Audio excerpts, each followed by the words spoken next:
unabashed, the most unpredictable, becomes a headline, the most volatile, outrageous behavior, unsubstantiated narratives, a battle of personalities. Welcome to Grand Tamasha. I'm your host, Milan of the Carnegie Endowment for International Peace. On January 10th, the newly passed Citizenship Amendment Act officially came into force. The act provides for an expedited pathway to citizenship for migrants from a number of non-Muslim faiths who hail from Afghanistan, Bangladesh, and Pakistan, and who seek refuge in India. The act has prompted intense protests across cities and towns in India, and it dovetails with another one of the Modi government's priorities, the creation of a nationwide registry of citizens that aims to quote-unquote weed out illegal immigrants from India's citizenship rolls. To talk about the bill, the street protests, and the BJP's larger objectives, I'm joined in the Hindustan Times studio today by Supriya Sharma, the executive editor of Scroll.in. Scroll is one of India's leading online news organizations, and its reporters have been at the forefront when it comes to covering the popular resistance to both the CAA and the NRC. Supriya has twice been a recipient of the prestigious Ramnath Goenka Award for Political Reporting. Her recent coverage of the police crackdown on protests in Uttar Pradesh uncovered widespread police abuse. I'm pleased to welcome her to the show for the first time. Supriya, thanks for coming on. Delighted to be here, Milan. Thanks for having me. So I want to begin by asking you to kind of give us a broad lay of the land. I mean, for people who are not following Indian news day to day, there's a kind of alphabet soup of acronyms. You have the CAA, you have the NRC, you have the NPR, and the combination of some of these have kind of been at the heart of the street protests we've seen.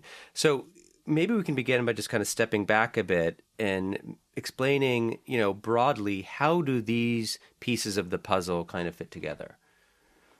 Well, Milan, most well-informed Indians also didn't know much about these acronyms until a month ago. All the contentions at the heart of the current protest were either largely absent or at the very least dormant in Indian politics, which makes this moment even more extraordinary. For it seems like the Modi government has risked a lot of political capital on something that was not even a rallying point for its own base, unlike, say, special status for Jammu Kashmir under Article 370. Basically to say citizenship was never a flashpoint in Indian politics until now. So to sort of decode each of these acronyms one by one, as you said, the CAA is the Citizenship Amendment Act, which was passed by Indian Parliament in the second week of December. As you said, it creates an expedited pathway for undocumented migrants from 3 countries, Pakistan, Afghanistan, and Bangladesh, provided they belong to 6 religious communities: Hindu, Sikhs, Christians, Buddhists, Jains, and Parsis. Now, to just step back a little, until this law was passed, Indian citizenship was not on the table for anyone who had entered or stayed on in India without legal documents. So what this law does is that it not only creates a pathway, it expedites it for only certain categories of migrants. And as you see, 6 religious communities does not include Muslims. So what it essentially does, as critics say, is a completely arbitrary classification, which does not meet the test of equality under Article 14 of the Indian Constitution, and in fact undermines the secular foundations of the Indian Republic. Now, the government's justification has been that this law seeks to address the humanitarian concerns of persecuted minorities, but critics point out that by that virtue, Rohingyas from Myanmar or Tamils from Sri Lanka would also qualify. Now, discriminatory as it is, the CAA would perhaps not have been enough to spark this outpouring of anger that we're seeing on Indian streets. Outside of the Northeast, where, of course, we've seen opposition to this bill, even in its earlier avatar, when the government was not able to get it through Parliament, there's been sustained opposition in the Northeast because communities there are fearful of migration of any kind, whether Hindu or Muslim, from Bangladesh, and they think that this law is going to legitimize migrants and encourage migration, which is why there's vehement opposition to the law. I mean, just to pause there for a second, it's important to note for our listeners that there are different axes of protest in different parts of India, right? What we're seeing outside of the Northeast is concern about the anti-minority or the fundamentally unfair nature of the CAA and that it discriminates against Muslims. In the Northeast, if I'm not mistaken, it's really more about opposition to migration of any kind, Hindu, Muslim, or some third religion, Yes. because of the fear that local customs, language, ways of living might be infringed upon. Exactly, which is why we have seen protest against the law in when it was a bill, even in its earlier avatar, we have seen protest in the Northeast. But protest outside of the Northeast have come as a surprise, but they are largely guided by this view that CAA is part of a larger project to disenfranchise Indian Muslims in combination with the NRC, the National Register of Citizens that you spoke about. Now, the NRC, until a year ago, was an exercise limited to Assam, but it entered the political vocabulary of the rest of India mostly during the Lok Sabha election in the summer of 2019, when Home Minister Amit Shah, then in his capacity as the president of the ruling Bharatiya Janata Party, went on to talk it up and say that it will be extended to the entire country. And almost every time that he spoke about it, he added a caveat. He said that Hindus, Sikhs, Christians, Jains, Buddhists, Parsis need not worry about the NRC because the NRC will be conducted only after the CAA is passed, by which he implied that those who fail to make it to the NRC from these 6 communities would somehow, be considered refugees under this new citizenship law, something that would not be available to Muslims. Muslims would be left out in the cold. And this message spread far and wide. In early October, we interviewed daily wage workers in 2 cities, Mumbai and Delhi, and the contrast was startling. Hindu workers had barely heard of the NRC, while Muslims were extremely anxious. They were already sort of salvaging documents and worrying over how they'll prove their citizenship. So this panic had set in. It had been largely missed because very few people cover, Muslim communities in this country. And so when Parliament was debating CAA and Home Minister Amit Shah once again brought up the NRC, it only deepened these anxieties.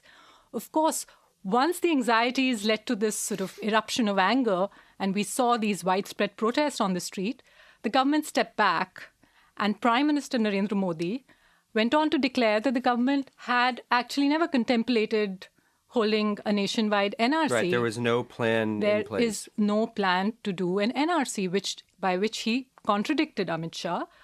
But also what was sort of raised eyebrows was the fact that the government had by then rolled out the NPR, the National Population Register. So we're adding now one more acronym. This is the last of the alphabet soup. Absolutely. So NRC is the National Register of Citizens. It's a list of Indian citizens, while NPR is a population register. It's a list of all residents in India.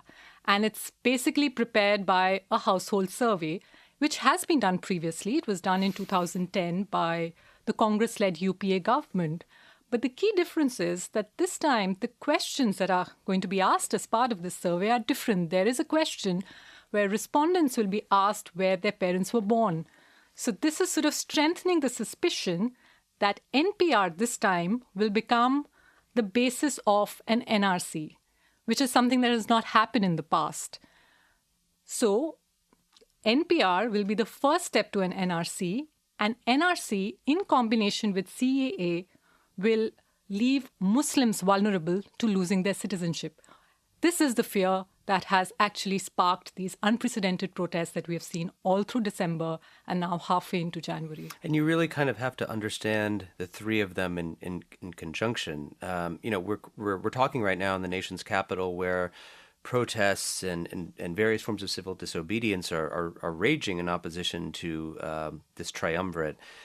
But I'm wondering, what was so interesting is there was a relatively muted response in the popular imagination, I guess you could say, to the abrogation of Article 370 in Jammu and Kashmir. Yes. That was followed by the Supreme Court's landmark judgment in the Ayodhya verdict, which has been simmering for decades now. Are you surprised as a journalist who travels out and about regularly at the level of popular anger that we're seeing, given that we really didn't see that much in the wake of these other 2 developments? Yes and no. I mean, I'll be honest, these protests caught everyone by surprise. None of us saw the protest coming. In fact, in the first week of December, I distinctly remember when this bill was tabled in Parliament, there was absolutely no indication of protests building up anywhere outside of India's northeast. In fact, most of us assume that this will be one more controversial legislation that the Modi government will get through Parliament without much opposition, either within the House or outside. In fact, we even did a story talking about why there's so much silence about this, even among Muslim communities. So clearly we didn't see the protests coming, but now in hindsight, and we are always wiser in hindsight, it's somewhat easier to see that the conditions were ripe for an eruption of anger. As I said, we knew that there was a wave of panic that had built up among Muslim communities. One woman in Uttar Pradesh told me, "Humse hamara deen chhina, hum kuch nahi bole." You took away our religious symbol, by which she meant the Babri Masjid, and we remained silent. Ab humse hamara desh chhin loge, to hum kaise chup rahe hain? How do we stay silent if you're taking away our country? Right. I mean, she said, we've given our sweat and blood to this country. This is the only home we know. Where else will we go? And this is a voice that sort of echoed around the country. You've heard similar sentiments expressed all over the place, from Tamil Nadu to Maharashtra to Uttar Pradesh, West Bengal. So clearly that's, the sort of existential crisis that Muslims are sort of experiencing over NRC and CAA.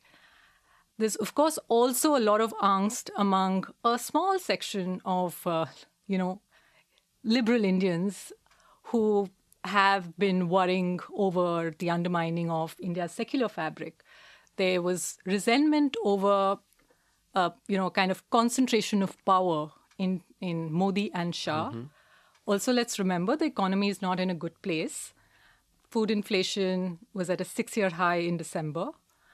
Young people don't see bright prospects for themselves. There are not that many jobs around, which sort of explains why we saw the protest erupting in December, and the fact that campuses, colleges and universities were big centers for these protests.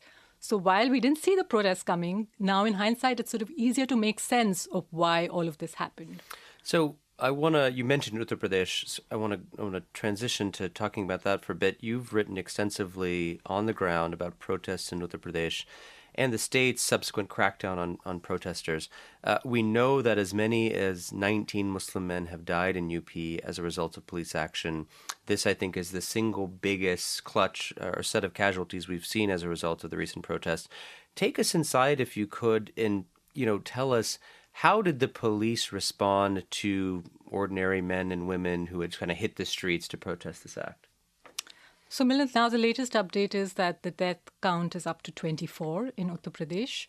And again, here it's important to emphasize that the only casualties that we've seen in the Citizenship Act protests have taken place in BJP-ruled states. We first saw 5 people killed in police firing in Assam.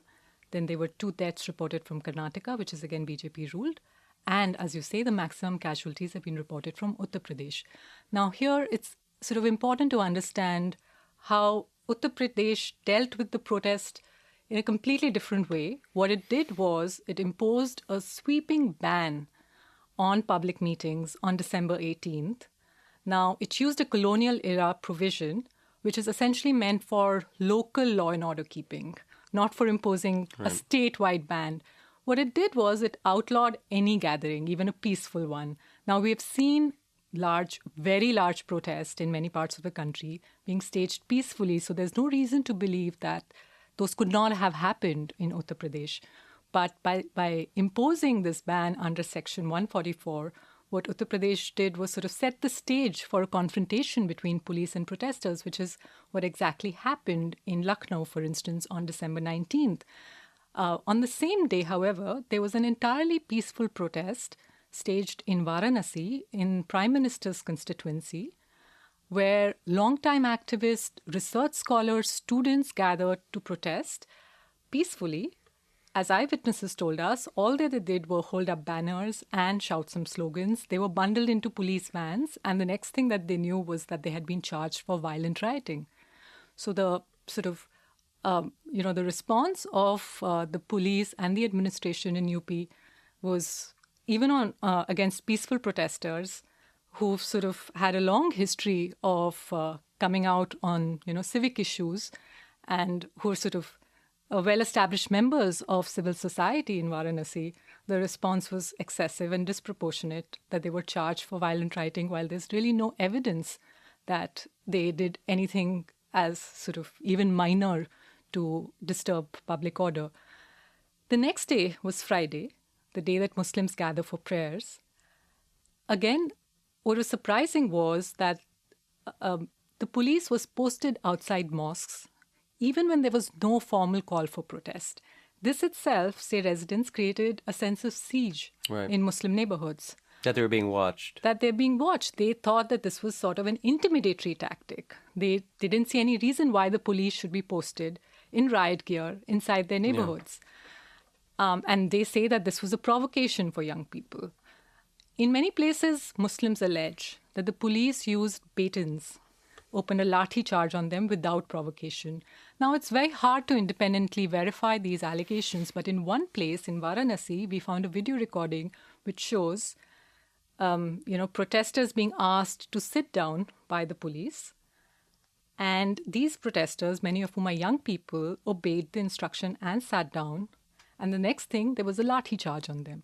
So there is this one video recording which sort of confirms what Muslims told us, in one place at least. The police outrightly denied that it had fired bullets, despite the fact that most people who've been killed died of gunshot wounds. However, subsequently, there's a lot of video footage that surfaced showing policemen use firearms. And in one district, the police belatedly admitted that it had shot dead a young man who was actually preparing for civil service exams, and in no way sort of fits this kind of larger perception of, rioting protesters. Again, it's not just the violence on the streets. This went one step forward, where Muslims allege the police entered homes, they raided homes, they ransacked homes, they beat up women and the elderly, they made indiscriminate arrests. There are horrifying accounts of minors being tortured. Again, these are allegations. It's very hard for journalists to verify them. But just the volume of these allegations, the fact that these are consistent testimonies, that multiple reporters have gone into these places and have come back with multiple interviews, means this should be taken seriously. And there is ample video evidence to show policemen walking through Muslim neighborhoods and vandalizing property. They've gone around breaking car windshields, and knocking over motorbikes. And there's not even a single person out on that street. This is just a calm neighborhood. And, Sort of, there was someone sort of hanging out their window filming this. Yeah. Exactly. I mean, the fact that now smartphones are ubiquitous and everyone can sort of record what's happening means that there is now all of this evidence that's surfacing, where you can also see policemen breaking CCTVs, presumably because they didn't want their actions to be recorded. So I want to step back and talk through kind of what happens next. I was chatting with a friend yesterday who said that what we're missing is that there are many ordinary Indians across the country who silently support the protests that are happening against the CAA, but that many of the so-called liberal intellectuals in places like Delhi or Mumbai or even Hyderabad have not really reached out to them or found a way, maybe in their own language and their own custom, to kind of tap into this sense of disenchantment. Do you think that's a fair criticism? It's somewhat intriguing, to be honest, because it sort of suggests that intellectuals have been the vanguard of these protests, while actually it's been the other way around. Interesting. What we've seen are that these protests have been organic, spontaneous, leaderless. They've often happened at the level of neighborhoods. Like you have like these resident welfare associations in New Delhi, if these gated communities, which have also been holding protests. And sometimes those protests are disrupted by another group of residents, and there's sort of friction that breaks out where both sides are making their arguments. But, we haven't seen this sort of level of decentralized, organic protest all across the country in a very long time. There is, of course, some validity to the criticism that there's not much media coverage of protest or even like sentiment outside of metropolitan India. But to some extent, that's because of the shrinking footprint of India's national media, where, media organizations no longer have the reporting resources to cover much of this country.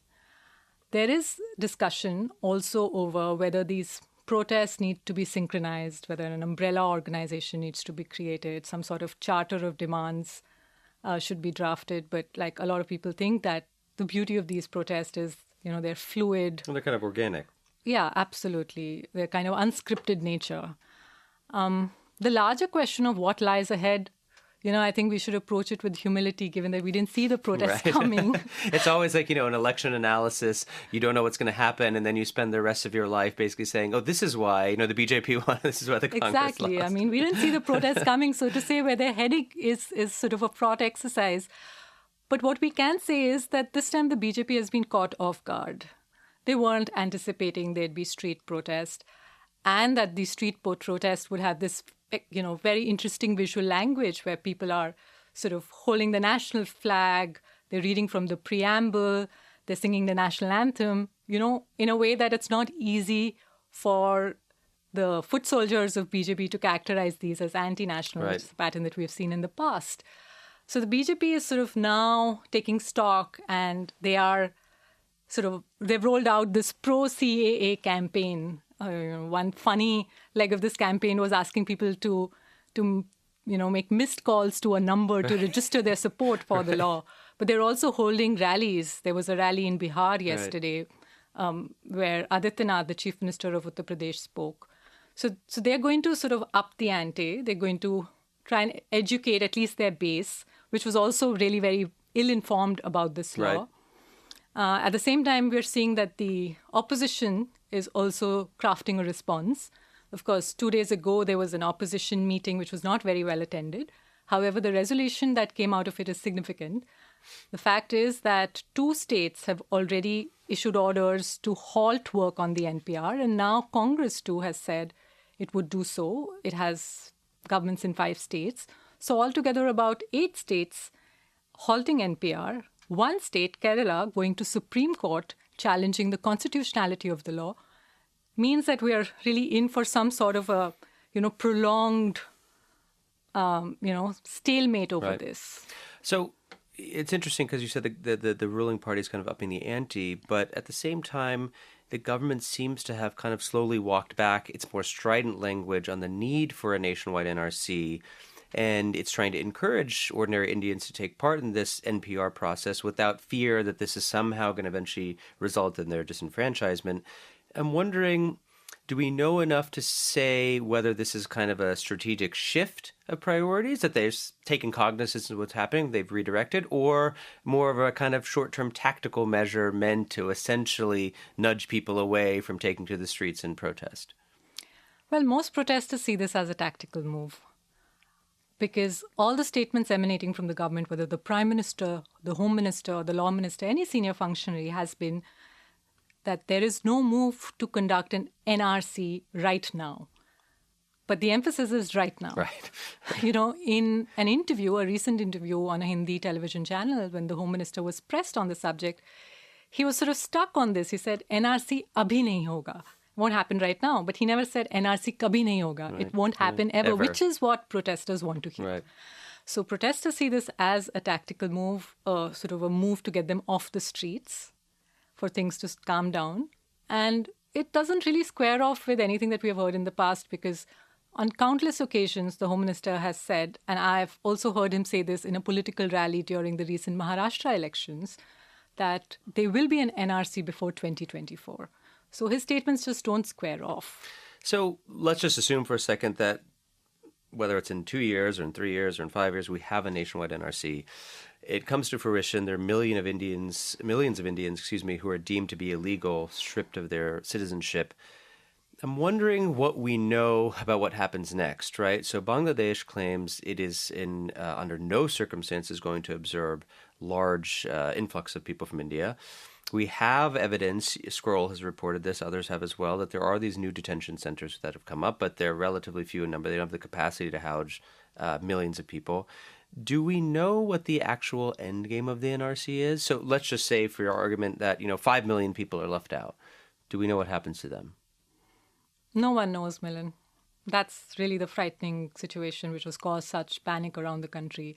Even in Assam, where the NRC is not an abstract idea, It's actually a living, breathing, oppressive reality where it's left nearly 2 million people quasi-stateless.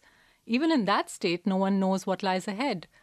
Those who have been left out of the Assam NRC have been told that they can appeal in foreigners' tribunals. Now, these are quasi-judicial bodies staffed with low-level bureaucrats. Not judges, it's important to point out. Not judges, low-level bureaucrats who don't really have a sterling record when it comes to fair and transparent adjudication. Many of those tribunal orders have been upturned by the higher courts.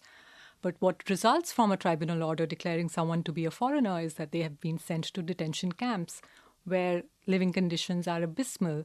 Inmates do not even have the rights available to prisoners. There are horror stories that have been reported about these detention camps. Now, as you said, Assam is building more detention centers, but there'll never be enough room to house even like a fraction of those 2 million people. Right. Who might be unable to prove their citizenship in these foreigner tribunals. There is some conversation in Assam that these so-called non-citizens, people who have not been able to prove their citizenship, would be somehow given work permits and allowed to stay on in India, which essentially means they'll become a form of cheap labor without political rights. Which is why there is this deep suspicion that the end of it, NRC will be nothing other than a disenfranchisement project. So essentially what you're saying, just to paraphrase, would be these people would be stripped of their citizenship. They would be allowed to stay with some kind of residential permit status, but they would no longer have the rights and responsibilities of a true citizen, which means they wouldn't be able to vote. Exactly. They wouldn't be able to vote. In fact, anyone who's going through proceedings in foreigners' tribunals, even now in Assam, is unable to vote. These are D-voters, doubtful voters, that's the acronym. And for many years now, anyone who's labeled a D-voter in Assam is unable to vote. Now, that's happened on a small scale, which in Assam now becomes large scale because of the NRC. And here we are still talking about just one state. In just one state, nearly 2 million people have been rendered quasi-stateless. Of that, a fraction may be unable to prove their citizenship in foreigners' tribunals, and by that virtue would be stripped of their citizenship rights. You sort of look at it at a national level, and the numbers are mind-boggling. And the whole exercise is going to cost the public exchequer several, millions of rupees. So what is the end game? Nobody really knows. And it just seems this is a project that's going to destabilize the country with really no payoffs. And instead, it's almost as if we are all in this realm of darkness. We're just sort of groping around for answers, and the answers aren't coming. The government has really not provided any clear roadmap other than issuing these sort of threatening noises, especially at political rallies.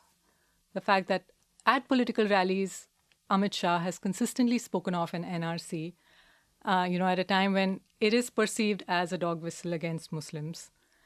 In Parliament, again, he resorted to the same language. Something as huge and significant as that, the government is yet to give us any clear answers. Right. I mean, it's sort of analogous to, Donald Trump talking about the wall, right? When he talks about the wall, everyone knows what that means. Of course, it's the physical representation, but it's also we want to keep those other people who are coming from our southern border out. I'm curious about the link with economics, and we're talking at a point where we're just a couple of weeks away from the government unveiling its latest budget on February 1st. Everyone's kind of trying to read the tea leaves of what they're going to do. Why are certain people in certain budget meetings and not in others? But we don't know what to make of that. But what we can say with certainty is that we're in the midst of a pretty severe economic downturn. Some people have said it's the most severe downturn in 3 decades since liberalization. But the prime minister at the same time seems to remain, hugely popular. He just got a renewed mandate for 5 years. Although the ruling party has seen some slip-ups at the state level in terms of recent elections, that nationally their position seems to be intact. I'm wondering why a slowing economy hasn't led to more popular disquiet. Or has it? I mean, some people have written that the reason so many people are protesting is really there's a mix of factors. It's not just the fact that this is a discriminatory measure or they perceive it to be one, but it's also because they don't have jobs, the growth isn't there, investment isn't there. I mean, do you think these things are somehow interrelated? Yes, I mean, I remember going around during the Lok Sabha elections, talking to people where a lot of them were experiencing all the adverse effects of a slowing down economy. There were farmers who were talking about falling incomes. There were young graduates who said that there were no jobs out there. And yet many of them said that they were voting for the BJP, either because they were sort of swept in by the government's rhetoric on Pakistan. Many of them believed that 300, 400 militants had been killed in the Balakot airstrike. And they're not to be blamed. After all, those were the headlines in the Hindi newspapers. So they had sort of internalized that. And on some television stations as well. Yes. So, yeah, some of them were voting because they were convinced that this was a government that was giving a hard response to Pakistan. Others were aware of all the problems that the country was besieged with. Yet they said that Modi is still the most capable leader on the horizon, and they thought he deserved a second chance. Now, during the Lok Sabha elections, while it was apparent that there was a growth slowdown, that unemployment was at a 4-decade high, inflation was low. Yeah. And I think that is what has changed in the last couple of months. And just to give the context, I mean, there is a saying that it's onion prices which sort of determines whether governments fall or succeed, because consumer inflation, as represented by onion prices, which is a regular ingredient in household cooking, is something that people really feel the pinch. Sorry. Yeah, I mean, vegetable inflation in December was 60%. And partly because of those high onion prices, as you spoke of. Now, it is because we're seeing food inflation rise. We're seeing vegetable inflation just skyrocket. I guess that is what is sort of changing the public mood. There's sort of a lot of mixed evidence for how growth correlates with political outcomes. You've also researched the subject. And I mean, whatever I've read, it seems that the jury is still out there. There's no clarity yet on that. But we know mehengai is like a sure shot thing to cause resentment. And even in the run-up to the 2014 Lok Sabha elections, mehengai was a big talking point for the BJP as it attacked the Congress at that time. Now, for the first time in 6 years that Modi has been at the helm, we're seeing food inflation rise and consistently rise. And we can only kind of assume that this is part of the ground conditions for the protests that we're seeing now. And I think, as somebody who's thought a little bit about this idea of, it's the economy stupid, how well does that explain or not political outcomes in India? I think perhaps one crucial thing that some of us missed is, well, perhaps that does have some weight, provided there's a palatable alternative, right? I mean, I think one of the things I'm sure you heard, I certainly heard when I was traveling in India during the election season, was it's not as if everything is, sweetness and light, but, is there somebody else on the horizon that we think is going to be any better? Otherwise, at least this government has tried a few things, and let's give them another chance. I'd be remiss if I didn't ask you about the media environment in India today, and it's kind of come up in various things you've said. Scroll is one of the few digital news organizations that has at times adopted a critical stance on the government's policies and politics, or at least been willing to shine a light on, let's say, inconvenient truths. And I'm wondering about what are some of the challenges and constraints that organizations like yours, face in this, rapidly changing kind of media landscape? Well, there are lots of constraints and challenges. Like everywhere else in the world, journalists who are doing their jobs are facing more hostility than ever before, with political actors organizing troll armies, for instance, on social media to heap abuse on us, which, along with social polarization, means there is eroding trust in the news. So there are all these larger environmental challenges, but for organizations like Scroll, there's an additional challenge, which is shrinking resources available to the newsroom. An independent organization like ours has found it really hard to raise funds in the present climate, which is why readers who recognize the value of our work we request them to step forward and to subscribe and contribute to our reporting fund to help us do this work. So if I may use By all means. your platform to once again remind readers, if you like our work, well, please subscribe. We also have a reporting fund to which you could contribute. Help us keep things going. I mean, but do you think things are changing? Because, if I look around at the kinds of news that I consume, in India now I'm talking about, but I guess it's true globally as well, is, a establishment like Business Standard now, right, which is one of the premier economic newspapers of this country, has a paywall. The Hindu, right, which has a much wider reach than most other print media outlets, has now introduced a kind of paywall. So do you think the kind of culture is changing? I mean, somebody's based in the United States, the idea 5 or 10 years ago that we would pay for news was verboten, right? And now many of us happily part with our money to get subscriptions to the Washington Post, the New York Times, or the Wall Street Journal, or the FT, or whatever the case may be. Do you think that the mindset is coming around? Yes, I do think things are changing, but perhaps too slowly. And that still sort of leaves like a large gap for media organizations in terms of revenue. I think the idea of reader-funded journalism is catching on, but it's yet to sort of translate into really something that's viable. But we're very hopeful. We're trying to build a model like that. And as I say, I mean, our annual subscription costs about the same as a monthly Netflix subscription. So there's no reason why, all these millions of people who come and read us wouldn't be willing, at least like a percentage of that, wouldn't be willing to give us money. So instead of, millennials chilling and watching Netflix, they could chill and read Scroll. My guest today in the studio is Supriya Sharma. She's the executive editor of Scroll.in.